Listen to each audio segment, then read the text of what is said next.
So it seems like this conversation has been going on for a while in terms of the mechanic issue, and it seems like it will continue to go on based on charts and projections that we've seen. Can you think of some low-hanging fruits that companies and the industry could take to create some solutions? And then are there some structural changes that you think we need to put in place? If I knew of low-hanging fruit, I would be really well paid. I can say that. But structurally, I think what you guys are doing, your initiative here, and what I've read about it is something that's actually really, really important from a structural perspective. Because if you look at the aviation ecosystem as a pyramid, the problem in terms of talent is not at the top with the aircraft OEMs. They actually, Airbus CEO, he said the other week, they actually have, they're overemployed. Not that they intend to fire people, but they have more employees than they need at the moment. The problem is they recruit from the tiers below them.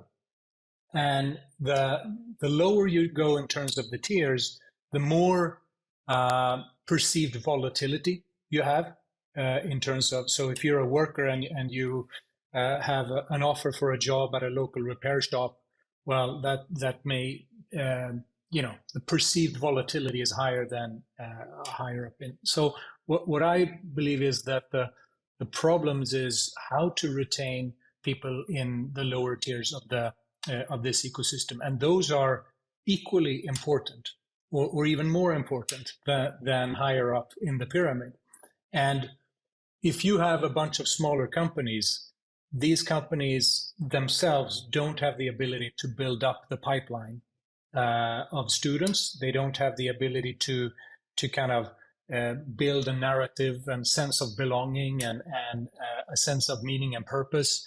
They are dependent on this happening in a bigger environment. And I think that's what your initiative is contributing to doing. So I think that's a part of a structural action, you can say.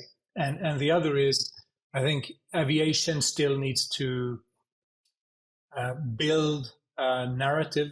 We're working on it, but the industry itself needs to build a narrative that again jives with the population. We're still not being seen as a part of the solution for the future. We're seen as an so we need to work on that. And I think there were.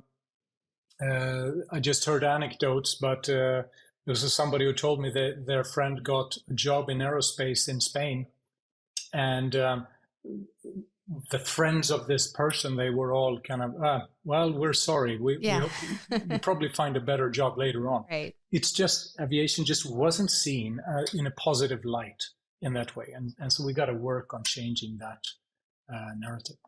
Jonas, I recently spoke with a recruiter in aviation, and they were saying that a lot of young people, they don't like aviation because it pollutes our planet, and it's just not environmentally stable. So they're against it. And, my response to that was, those are the people that we need to bring on to aviation in our industry, because they're going to find the solutions so that we're not, that we're more environmentally friendly, and they can work on sustainable aviation fuels and so on. So, it's so great that young people are passionate about it. And, I feel the same way. So, let's find a way to recruit those folks to come and work, because they're definitely going to help us get there closer and faster. Yeah, really good idea.